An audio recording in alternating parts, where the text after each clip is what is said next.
bigaragara ko mu buzima bw'ibintu n'urugero arasimoni muroki yesu yisezereye ariko abasimoni bariko bafite umurongo wo kubanziriza abana by'abahunga bagakoresha imbaraga mwabumvise harimo yuda n'ibindi harimo na yuda wabona abantu akabarangije ibice 30 akarangiza yiyashye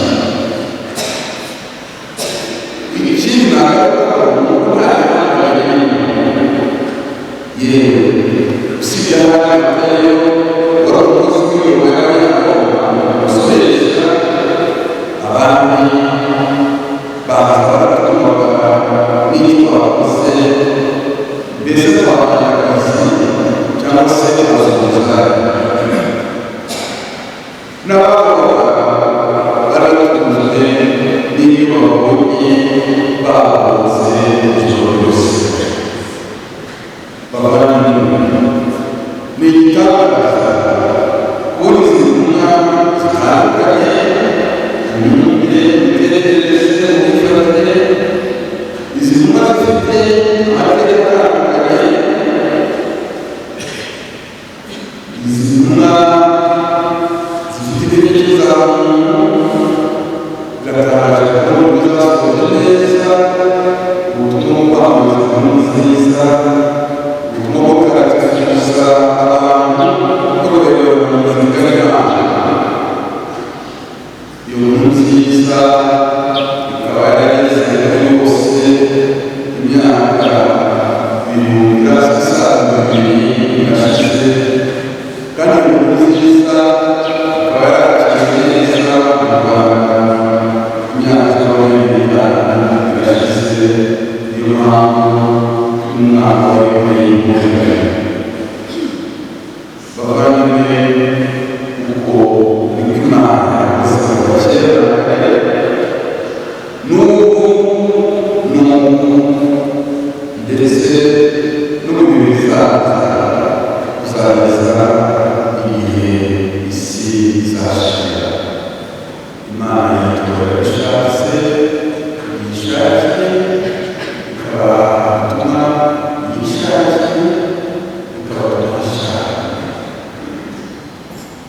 bavandimwe nk'umuyobozi w'u Rwanda wimbaza isabukuru y'imyaka 30 ni umuhamya w'ibitangaza by'Imana muri kiliziya muri rusange no muri diyoseze yacu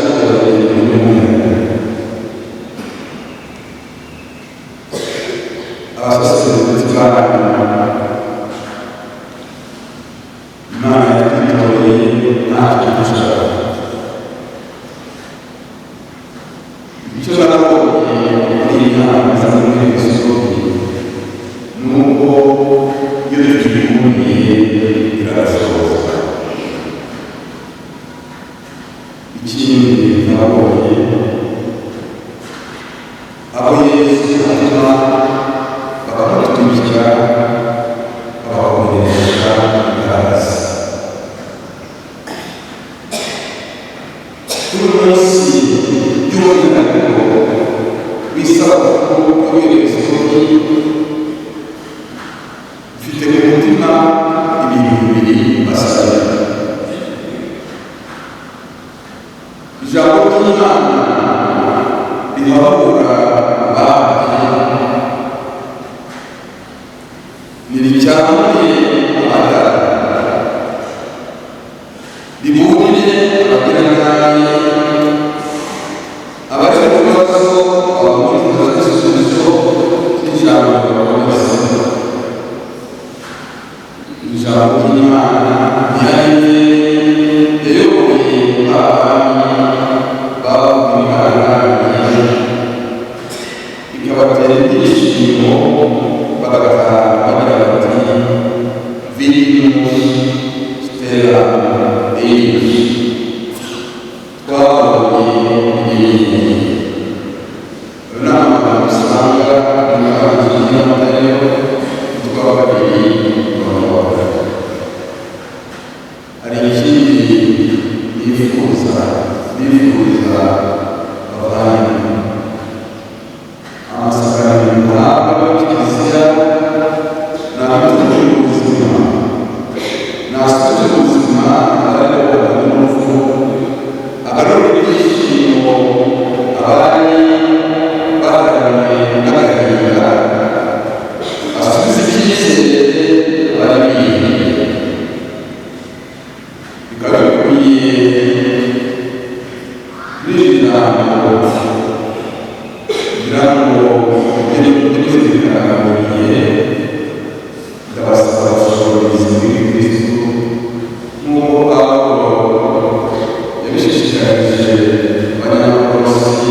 Imana uhabwa amasabari neza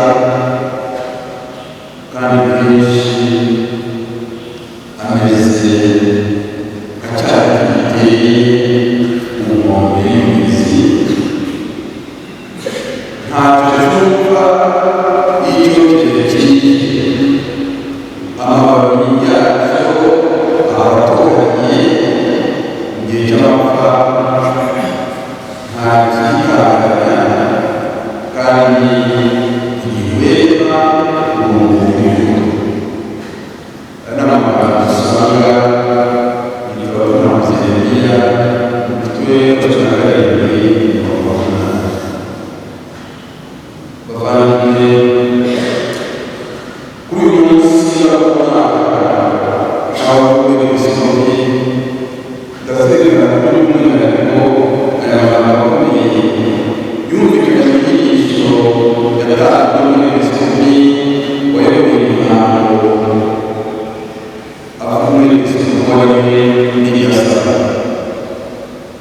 Amwe ni amagambo yaririmbwaga y'Imana. Umwepiskopi ukikijwe n'abapadiri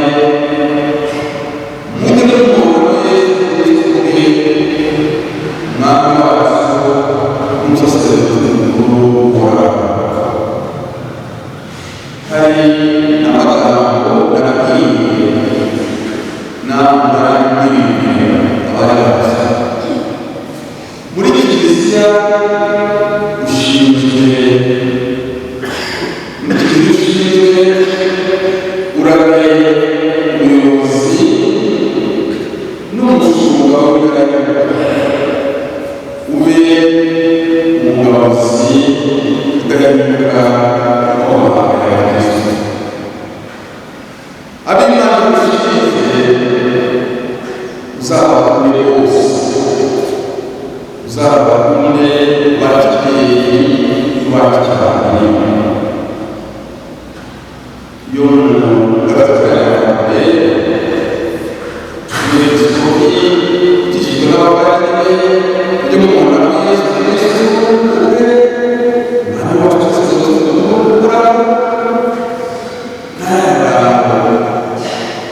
Umwepiskopi ababwiye muri kiliziya ushinzwe abayobozi n'umushumba w'Ubudahemuka umuyobozi udahemuka w'amahanga ya Kristo. Imana ushinzwe bose uzabakunde bose, uzabakunde bakibyeyi bakibanye. Ahantu rero aho berekeza isengesho ryanyu n'umusaraba. Bavandimwe, usanga n'umusaraba yahise uyu munsi ndabasaba by'umwihariko gutaramira Imana kugira ngo urukundo rw'Imana rw'abavandimwe rutere imbaraga ushobore kwitanga agazigama kandi ndagasohoka mu butumwa nahawe. Musabe ubushishozi n'ubutwari bukomeye cyane cyane muri ibi bihe bitoroshye mu buzima bw'umuntu w'abakirisitu. Nanjye kandi ndabasaba kugira ngo basabe abahungu n'abizera dutuye Imana isengesho ryacu ryo kwishimira no kwirengagiza diyoseze zacu twishyuze ibyerekeye Mariya umwami wa Fatima n'umurinzi n'umurinzi wa diyoseze yacu. Imana ibasezerezeho umugisha wacu.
Mungu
nkaba umunsi bashinga kandi bishimye.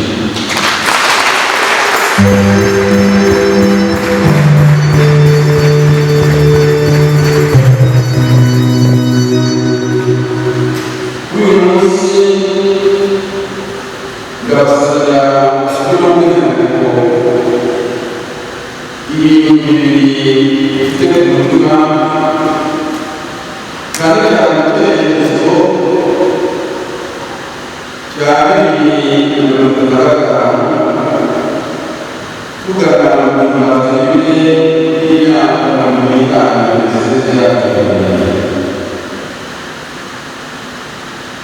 Ibyo basabira icya mbere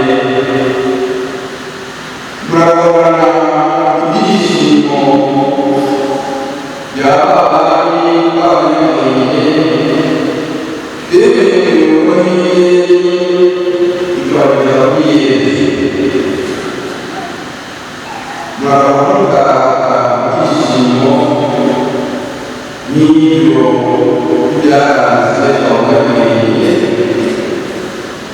bagaragaza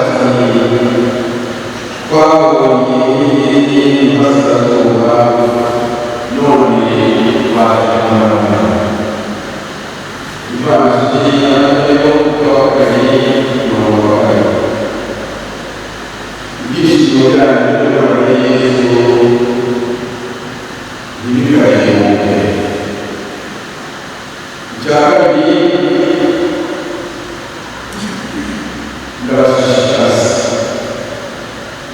ndabashishikariza amagambo ya Pawulo mutagatifu ukorera Abanyakolosi umutwe wa kabiri mirongo karindwi.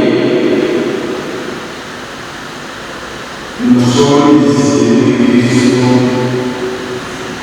muhore mubere mwizime ntakabigire inkombe y'uruzi usanga bitatunanira umutwe wa cumi na karindwi mirongo inani.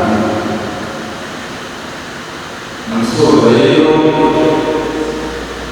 ndabasaba gukomeza kumusabira kugira ngo babe ubuzima bwiza tutarumanza azarajya ubuzima bw'ibanga atizana kandi atashobora kugaragara mwese barabifuriza umugisha w'Imana.